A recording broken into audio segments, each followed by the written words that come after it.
नमस्कार और स्वागत है इस खास बातचीत में। आज हम एक ऐसी भावना पर गहराई से बात करेंगे जो हम सब महसूस करते हैं, पर अक्सर उसे बस एक बोझ ही समझते हैं। चिंता। लेकिन क्या हो अगर चिंता सिर्फ एक प्रॉब्लम ना हो, बल्कि एक तरह का सिग्नल हो, एक बुलावा कि अपने जीवन को और ध्यान से देखें। हमारे पास मार्था बेक की किताब है, beyond anxiety, curiosity, creativity and finding your life's purpose. इसके कुछ विचार हैं हमारे पास, और इनका सार यही है कि चिंता शायद हमें याद दिला रही है कि हम कहीं अपने असली रास्ते से भटक तो नहीं गए। तो आज हमारी कोशिश यही है कि समझें कि कैसे चिंता को एक अलग नजरिए से देखा जा सकता है, कैसे जिज्ञासा और रचनात्मकता के जरिए हम अपने जीवन के उद्देश्य तक पहुंच सकते हैं। चलिए इसे खोलते हैं, देखते हैं। तो स्रोत कहते हैं कि चिंता ना एक अलार्म की तरह है। ये नहीं कह रहा कि सब खत्म हो गया, बल्कि ये कह रहा है रुको, देखो, शायद कुछ बदलने का समय आ गया है। बिल्कुल। ये सिर्फ डर या घबराहट नहीं है, इसके पीछे शायद कोई गहरा मैसेज छुपा हो। बिल्कुल सही कहा आपने। बेक का नजरिया यही है कि चिंता वो अक्सर भविष्य पर जरूरत से ज्यादा फोकस करने से पैदा होती है। मन में लगातार चलता रहता है, अगर मैं फेल हो गई तो क्या होगा, लोग मेरे बारे में क्या सोचेंगे, है ना? हाँ। ये सवाल हमें ऐसी चीजों से डराते हैं जो अभी हुई ही नहीं है, जिनका कोई अस्तित्व ही नहीं है। तो स्रोत इसे एक मुसीबत की तरह नहीं देखते, बल्कि एक मौके की तरह देखने को कहते हैं। अच्छा, कैसा मौका? एक मौका अपनी जिज्ञासा जगाने का, अपनी रचनात्मकता को इस्तेमाल करने का, और शायद इसी बहाने अपने असली मकसद को खोजने का। और यही से बात इंटरेस्टिंग हो जाती है ना। स्रोत इशारा करते हैं कि अगर हम चिंता वाले नेगेटिव सवालों को पलट दें, उन्हें जिज्ञासा में बदल दें, जैसे क्या होगा अगर मैं असफल हो गया, इसकी जगह पूछें क्या होगा अगर मैं ये नया रास्ता आजमा कर देखूं। हाँ। या क्या होगा अगर ये तथाकथित असफलता मुझे कुछ कीमती सिखा जाए। बिल्कुल, तब तो चिंता डराने वाली चीज नहीं रहती। वो एक तरह की खोज की ताकत बन जाती है। हाँ, और बेक कहती हैं कि जिज्ञासा वो चाबी है जो चिंता के बंद दरवाजे को खोलकर हमें रचनात्मकता की खुली दुनिया में ले जाती है। ये हमें भविष्य के जो काल्पनिक डर हैं, उनसे निकालकर वर्तमान की असल संभावनाओं में ले आती है। तो इसका मतलब ये हुआ कि चिंता को दबाना या उससे भागना वो हल नहीं है। बिल्कुल नहीं, वो हल है ही नहीं। स्रोत इस बात पर बहुत जोर देते हैं कि चिंता को सुनना जरूरी है। जब हम रुक कर चिंता से पूछते हैं तो मुझे क्या बताने की कोशिश कर रही हो, तो वो दुश्मन नहीं रहती, एक टीचर बन जाती है। ये डर को समझने और उससे सीखने का पहला कदम है। स्रोत तो यहाँ तक कहते हैं कि चिंता को जितना दबाने की कोशिश करो, वो उतनी ही जोर से चिल्लाती है, किसी और रूप में सामने आ जाती है, शायद बीमारी बन के या किसी और आदत में। अच्छा, तो पहला स्टेप है सुनना। सुनने के बाद अगला कदम क्या है? आपने रचनात्मकता का जिक्र किया था। हाँ, सुनने के बाद आता है रचनात्मकता को अपनाना। और स्रोत ये साफ करते हैं कि रचनात्मकता का मतलब सिर्फ पेंटिंग बनाना या कविता लिखना नहीं है। हाँ, ये बहुत लोग सोचते हैं। बिल्कुल, पर ये असल में जीवन जीने का एक नजरिया है, प्रॉब्लम्स को देखने का एक नया ढंग है। चिंता की जो बेचैन करने वाली एनर्जी है, उसे जब रचनात्मक दिशा मिलती है तो हम डर के दायरे से निकलकर पॉसिबिलिटीज की दुनिया में कदम रखते हैं। ये सोचने वाली बात है। जैसे चिंता कहती है कहीं सब गड़बड़ ना हो जाए। हाँ। लेकिन रचनात्मक मन शायद फुसफुसाता है, क्या पता सब बहुत अच्छा हो जाए। वाह। बस ये हल्का सा पर्सपेक्टिव शिफ्ट है ना। बिल्कुल, ये हल्का सा बदलाव हमें जड़ होने से बचाकर आगे बढ़ने में मदद करता है। और कमाल की बात है कि कैसे एक ही कल्पना शक्ति वो डर भी पैदा कर सकती है और रास्ता भी दिखा सकती है। बिल्कुल। और इस बदलाव को सिर्फ एक सोच तक सीमित न रखकर जीवन में उतारने के लिए बेक कुछ खास सिद्धांतों की बात करती हैं, जैसा स्रोत में बताया गया है। पहला है ऑब्जर्वेशन, यानी ध्यान से देखना। देखना मतलब किसको देखना? अपने मन को, अपने मन की गतिविधियों को समझना। जब चिंता घेरे तो रुककर पूछना कि मैं असल में किस चीज से डर रही हूं। अक्सर डर हकीकत से ज्यादा हमारी कल्पना में होता है। ये जागरूकता, ये पहला और सबसे जरूरी कदम है। यानी अपने डर को पहचानना, उसे नाम देना एक तरह से। हाँ। और इसके बाद आता है एक्सपेरिमेंटेशन, यानी प्रयोग करना, कुछ नया आजमाना। कुछ बड़ा जरूरी नहीं कुछ बहुत बड़ा हो, छोटे छोटे नए अनुभव, जैसे रोज ऑफिस जाने के लिए एक नया रास्ता लेना या कोई ऐसी किताब पढ़ना जो आप सामान्य रूप से नहीं पढ़ते। या कोई छोटा सा नया हुनर सीखना। अच्छा। ये छोटी चीजें हमारे दिमाग को संकेत देती हैं कि जीवन बंधा हुआ नहीं है, इसमें हमेशा नई संभावनाएं मौजूद है। इससे चिंता की जकड़ ढीली पड़ती है। ये इंटरेस्टिंग है। और तीसरा सिद्धांत? तीसरा है प्लेफुलनेस, यानी जीवन को थोड़ी खेल की भावना से लेना। खेल की भावना? मतलब सीरियस ना होना। हाँ, कुछ वैसा ही। जरूरत से ज्यादा गंभीरता अक्सर चिंता को बढ़ाती है, जबकि चीजों को हल्के पुल्के अंदाज में एक खेल की तरह देखने से बोझ कम होता है। बेक का एक बहुत महत्वपूर्ण कथन है जो स्रोत में भी है। वो कहती हैं, anxiety is just imagination without direction, creativity is imagination with purpose. वाह, मतलब कल्पना या सोच की शक्ति वही है। हाँ, बस उसे डर की बजाय उद्देश्य की दिशा देनी है। एग्जैक्टली। तो जिज्ञासा से सुनना, फिर रचनात्मकता से प्रयोग करना, हाँ, और फिर शायद उद्देश्य की तरफ बढ़ना। हाँ, बिल्कुल। जब हम जिज्ञासा और रचनात्मकता को अपनाते हैं तो धीरे धीरे उद्देश्य की एक धुंधली सी झलक मिलनी शुरू होती है। स्रोत बताते हैं कि हम सबके अंदर कहीं ना कहीं ये सवाल होता है, मैं यहाँ क्यों हूँ, मेरे होने का क्या मतलब है। ये सवाल हमारे जीवन का असली कंपास है, दिशा सूचक यंत्र। लेकिन अक्सर चिंता के शोरगुल में इसकी आवाज दब जाती है। और ये उद्देश्य कोई बाहर से मिलने वाली डिग्री या पदवी नहीं है ना? बिल्कुल नहीं। स्रोत कहते हैं ये भीतर ही छिपा है। बिल्कुल। बेक कहती हैं कि इसे खोजने के लिए गहराई से सुनना बहुत जरूरी है। ये आवाज अक्सर बहुत धीमी, बहुत नाजुक होती है, जिससे बाहरी दुनिया का शोर या हमारी अपनी चिंताएं वो आसानी से दबा देती हैं। तो इस भीतरी आवाज को सुनने के लिए क्या किया जा सकता है? स्रोत कुछ तरीके सुझाते हैं। हाँ, कुछ अभ्यास बताए गए हैं। पहला है साइलेंस, यानी शांति या मौन। हाँ। हर दिन बस कुछ मिनट बिना किसी भटकाव के अकेले बैठना, फोन, टीवी, सोशल मीडिया सब कुछ दूर। मुश्किल लगता है आजकल ये। हाँ, शुरू में शायद अजीब लगे, मन भागेगा भी, लेकिन धीरे धीरे इसी शांति में अंदर की आवाज साफ सुनाई देने लगती है। शांति। और दूसरा है बॉडी अवेयरनेस, अपने शरीर की सुनना। शरीर की सुनना कैसे? स्रोत कहते हैं कि हमारा शरीर कभी झूठ नहीं बोलता। जब हम अपने सही रास्ते पर होते हैं तो एक तरह का हल्कापन, एक ऊर्जा या खुशी महसूस होती है, और जब हम गलत दिशा में जा रहे होते हैं तो शरीर में भारीपन, खिंचाव या बेचैनी महसूस हो सकती है। इस शारीरिक भाषा को समझना सीखना जरूरी है। अच्छा, और तीसरा तरीका भी है शायद, कुछ खुशी के कंपास जैसा आपने बताया था। हाँ, स्रोत उसे जॉय कंपास कहते हैं। इसका मतलब है ध्यान देना कि कौन सी गतिविधियां, चाहे वो कितनी ही छोटी क्यों ना हो, आपको सबसे ज्यादा सच्ची खुशी या संतोष देती हैं। जैसे हो सकता है वो किसी की मदद करना हो, कुछ नया सीखना हो, प्रकृति में घूमना हो, या कुछ बनाना हो, ड्राइंग करना हो। ये छोटी छोटी खुशियां अक्सर हमारे असली उद्देश्य की तरफ इशारा करती हैं। ये समझना जरूरी है कि उद्देश्य कोई एक दिन में मिल जाने वाली मंजिल नहीं है। बिल्कुल भी नहीं। स्रोत इसे एक पहाड़ी रास्ते की यात्रा की तरह बताते हैं, जहां आपको पूरा रास्ता एक साथ कभी नहीं दिखता, बस अगला मोड़ नजर आता है। हाँ। आप एक कदम उठाते हैं और अगला रास्ता अपने आप खुल जाता है।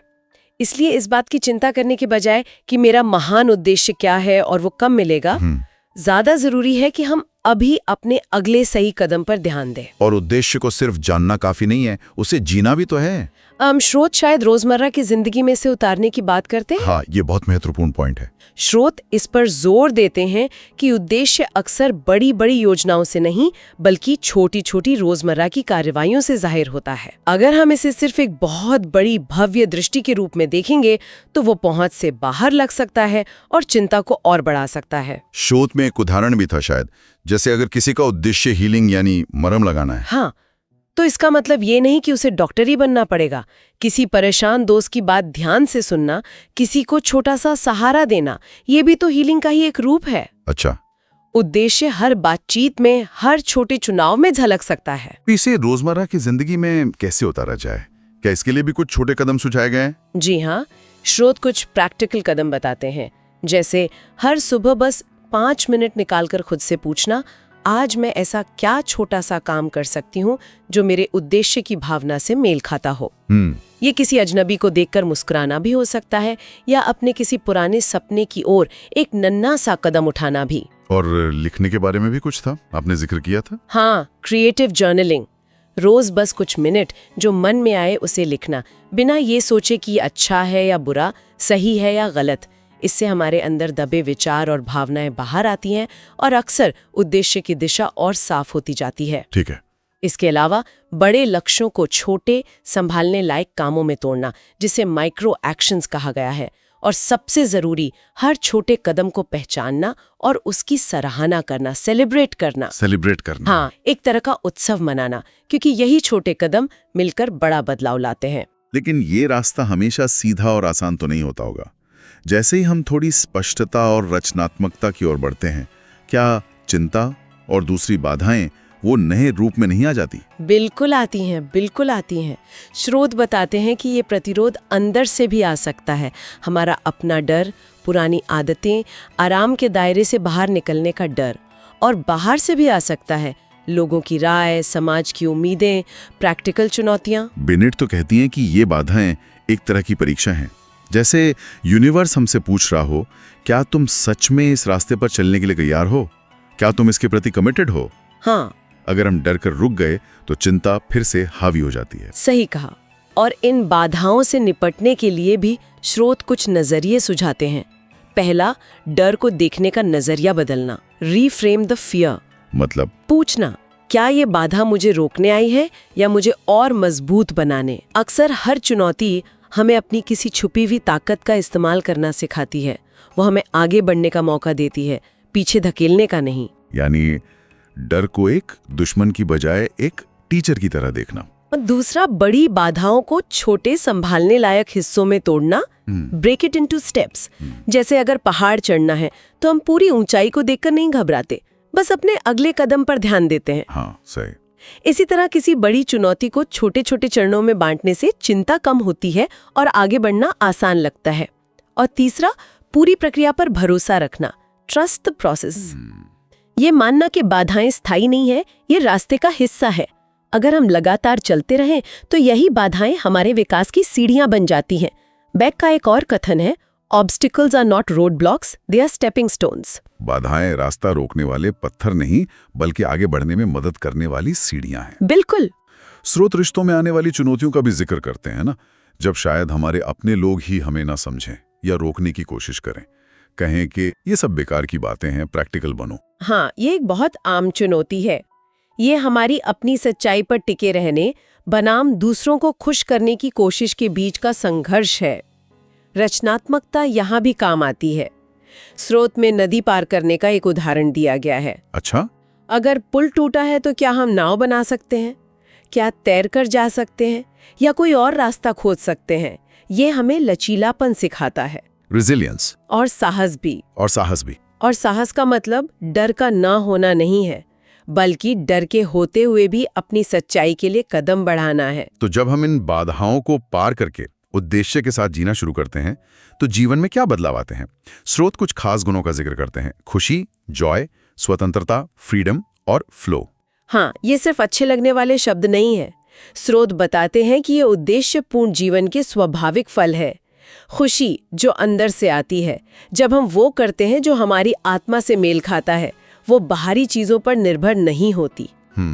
स्वतंत्रता जो तब महसूस होती है जब हम दूसरों की उम्मीदों या लोग क्या कहेंगे के डर से मुक्त होकर अपनी अंदरूनी सच्चाई के अनुसार जीते हैं। और प्रवाह यानी फ्लो। हाँ, फ्लो वो अवस्था जब हम किसी काम में इतने मग्न हो जाते हैं कि समय का पता ही नहीं चलता, काम बोझ नहीं लगता, बल्कि सहजता से होता जाता है। ये तीनों जुड़े हुए लगते हैं। बिल्कुल। बेक के अनुसार ये आपस में गहरे जुड़े हैं। खुशी हमें हल्कापन देती है, स्वतंत्रता हमें प्रामाणिक बनाती है, और प्रवाह हमें पूरी तरह वर्तमान में ले आता है। जब ये तीनों मिलते हैं तो चिंता अपने आप कम होने लगती है, क्योंकि मन न तो भविष्य की काल्पनिक चिंताओं में भटकता है, न ही अतीत के पछतावों में। तो इनको बढ़ाने के लिए कुछ कर सकते हैं रोजमर्रा में? हाँ, स्रोत इन्हें विकसित करने के लिए कुछ रोजमर्रा के अभ्यास भी सुझाते हैं। जैसे रोज सोने से पहले 3 ऐसी चीजों के लिए आभार व्यक्त करना जिनके लिए हम शुक्रगुजार हैं, ग्रैटिट्यूड प्रैक्टिस। ओके। छोटे छोटे फैसलों में भी खुद से पूछना कि क्या ये वाकई मेरे लिए सही है या मैं किसी और को खुश करने के लिए कर रही हूँ। Authentic choices. और कोई भी महत्वपूर्ण काम शुरू करने से पहले कुछ पल ध्यान केंद्रित करना ताकि हम आसानी से उस प्रवाह की अवस्था में जा सकें। Focus rituals. यहाँ एक और दिलचस्प बात सामने आती है। स्रोत कहते हैं कि उद्देश्यपूर्ण जीवन का असर सिर्फ हम तक ही सीमित नहीं रहता, इसका प्रभाव फैलता है।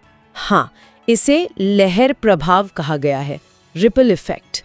जैसे शांत तालाब में एक पत्थर फेंकने से लहरें किनारे तक फैलती जाती हैं, वैसे ही जब कोई व्यक्ति चिंता से मुक्त होकर स्पष्टता और रचनात्मकता के साथ जीता है तो उसकी ऊर्जा वो एक सकारात्मक तरीके से फैलती है। स्रोत बताते हैं कि जब कोई चिंता में होता है तो उसकी ऊर्जा सिकुड़ी हुई और भारी महसूस होती है, जिससे आसपास के लोग भी तनाव महसूस कर सकते हैं। हाँ, होता है ऐसा। लेकिन जो व्यक्ति अपने उद्देश्य से जुड़ा है, उसकी उपस्थिति ही शांत और प्रेरणादायक हो सकती है। इसका असर कहाँ दिखता है? हर जगह। रिश्तों में, जहाँ कंट्रोल और डर की जगह आपसी सम्मान और स्वतंत्रता ले लेती है। काम में, जहाँ सिर्फ पैसा कमाने की मजबूरी की बजाय योगदान देने की, कंट्रीब्यूशन की भावना आती है। यहाँ तक कि समाज में भी, जहाँ डर के आधार पर लिए गए फैसलों की जगह स्पष्टता और करुणा से लिए गए फैसले ज्यादा होने लगते हैं। स्रोत इसे एक तरह का हीलिंग रिपल यानी मरहम लगाने वाली लहर भी कहते हैं। अच्छा। जब एक व्यक्ति अपनी अंदरूनी सच्चाई से जुड़ता है और हील होता है तो उसकी वो शांति, वो स्पष्टता अनजाने में ही दूसरों को भी छूती है। इस मायने में ये सिर्फ सेल्फ हेल्प नहीं है, ये वर्ल्ड हेल्प है। वाह। हर एक व्यक्ति का सकारात्मक बदलाव बड़े सामूहिक बदलाव की नींव रखता है। स्रोत चिंता को सिर्फ मानसिक या भावनात्मक मुद्दा ही नहीं मानते, इसे आत्मा से या अपने गहरे अस्तित्व से एक तरह के डिस्कनेक्शन से भी जोड़ते हैं। हाँ, ऐसा कहा गया है कि जब हम अपनी गहरी सच्चाई, अपनी आत्मा की आवाज से कट जाते हैं, तब चिंता एक संकेत की तरह आती है कि जुड़ाव टूट गया है। इसे आध्यात्मिक स्तर पर समझने और सुलझाने के लिए भी स्रोत कुछ गहरे सिद्धांत बताते हैं।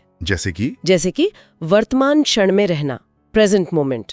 चिंता हमेशा भविष्य के बारे में होती है। जब हम अपना पूरा ध्यान अभी इस पल पर ले आते हैं, अपनी सांस पर, अपने आसपास की आवाजों पर, तो चिंता का ईंधन खत्म होने लगता है। दूसरा है सरेंडर यानी समर्पण। समर्पण किस चीज का? इस बात को स्वीकार करना कि सब कुछ हमारे नियंत्रण में नहीं है और ना ही हो सकता है। परिणाम पर नियंत्रण छोड़ने की इच्छा, ये हार मानना नहीं है, बल्कि उन चीजों का बोझ छोड़ देना है जिन्हें हम बदल नहीं सकते। ठीक है। तीसरा है इनर कनेक्शन, आंतरिक जुड़ाव। ध्यान, मौन, प्रार्थना या प्रकृति में समय बिताना, ये सब हमें याद दिलाते हैं कि हम अकेले नहीं हैं, हम किसी बड़ी शक्ति या बड़े प्रवाह का हिस्सा हैं। ये एहसास अकेलेपन और असहायता की भावना को कम करता है। और करुणा का भी जिक्र है, कंपैशन। हाँ, खुद के प्रति करुणा। अक्सर हम चिंता करने के लिए खुद को ही कोसना लगते हैं, मुझे इतना डरना नहीं चाहिए, मैं इतनी कमजोर क्यों हूँ। हाँ, होता है। करुणा का मतलब है खुद को समझना, अपनी मुश्किलों को स्वीकार करना और खुद को वैसे ही सहारा देना जैसे हम किसी प्यारे दोस्त को देते हैं। और आखिर में ट्रस्टिंग द बिगर पिक्चर, बड़ी तस्वीर पर भरोसा रखना। इसका क्या मतलब हुआ? ये विश्वास कि हर अनुभव, हर चुनौती का कोई ना कोई मतलब है, वो हमें कुछ सिखाने के लिए ही आई है।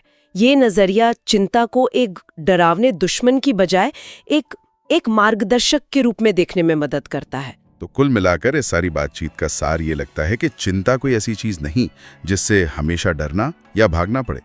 ये एक संकेत है, एक अलार्म है जो बता रहा है कि हमें ध्यान देने की जरूरत है। बिल्कुल। और हमारे पास जिज्ञासा और रचनात्मकता जैसे साधन हैं जिनसे हम इस संकेत को समझकर इसे उद्देश्य, खुशी और स्पष्टता की ओर मोड़ सकते हैं। डर तो शायद फिर भी महसूस होगा, ये इंसान होने का हिस्सा है। हाँ, वो तो है। लेकिन अब शायद उसे पहचानने, सुनने और एक शिक्षक की तरह इस्तेमाल करने की समझ वो ज्यादा होगी। बिल्कुल।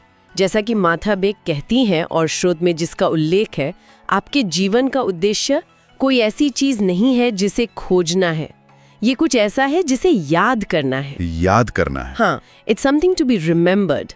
ये पहले से हमारे अंदर मौजूद है, बस चिंता और बाहरी शोर के नीचे दबा हुआ है। तो जाते जाते एक विचार श्रोताओं के लिए छोड़ जाते हैं जो इन्हीं स्रोतों से उभरता है। क्या हो अगर चिंता की उस बेचैन करने वाली भावना में ही वो कच्ची ऊर्जा छुपी हो जो रचनात्मकता के लिए जरूरी है, वो रचनात्मकता जो हमें उद्देश्य की ओर ले जाती है। चिंता के शांत होने का इंतजार करने के बजाय क्या हम एक प्रयोग के तौर पर उस चिंतित ऊर्जा को सीधे अभी इसी पल किसी छोटे से रचनात्मक काम में लगा सकते हैं? शायद कुछ लिखना, कुछ बनाना, किसी पुरानी समस्या का नया हल सोचना। क्या पता चिंता हमारा ईंधन बन जाए अगर हम उसे सही दिशा दे सकें। दोस्तों, यही था बियॉन्ड एंजाइटी का खूबसूरत सफर। इस किताब ने हमें सिखाया कि एंजाइटी कोई दुश्मन नहीं, बल्कि एक संकेत है, एक इनविटेशन कि हम अपनी जिंदगी को क्यूरियोसिटी, क्रिएटिविटी और पर्पस के साथ जिए। याद रखिए, चिंता आपको रोकने के लिए नहीं आती, बल्कि आपको ये याद दिलाने के लिए आती है कि अब समय है अपने असली रास्ते पर लौटने का। और जब आप क्यूरियोसिटी को अपनाते हैं, क्रिएटिविटी को चैनल करते हैं और अपने पर्पस को जीते हैं, तो एंजाइटी अपने आप डिसोल्व होकर क्लैरिटी और जॉय में बदल जाती है। मैं हूं संदीप सरोहा और आप सुन रहे थे ये ऑडियो बुक सारांश मेरे चैनल एनलाइटनिंग ऑडियो बुक पर। यहां हम आपके लिए दुनिया की महान किताबों का सार लाते हैं, ऐसे इंसाइट्स जो आपकी सोच को नया दृष्टिकोण दे और आपकी जिंदगी को और भी अर्थपूर्ण बनाए। और सबसे बड़ी बात, ऑडियो बुक्स आपको आजादी देती है, क्योंकि इन्हें आप कहीं भी कभी भी सुन सकते हैं, सफर करते हुए, सुबह की चाय के साथ या रात को सोने से पहले। यानी सीखने और बढ़ने का मौका अब आपके हर दिन, हर पल में शामिल हो सकता है। अगर ये वीडियो आपको पसंद आया हो तो चैनल को सब्सक्राइब करें, वीडियो को लाइक और शेयर करें, और कमेंट में हमें बताइए कि इस किताब की कौन सी सीख ने आपकी जिंदगी को सबसे ज्यादा प्रभावित किया। तो मिलते हैं अगली ऑडियो बुक में, यहीं आपके अपने चैनल एनलाइटनिंग ऑडियो बुक पर।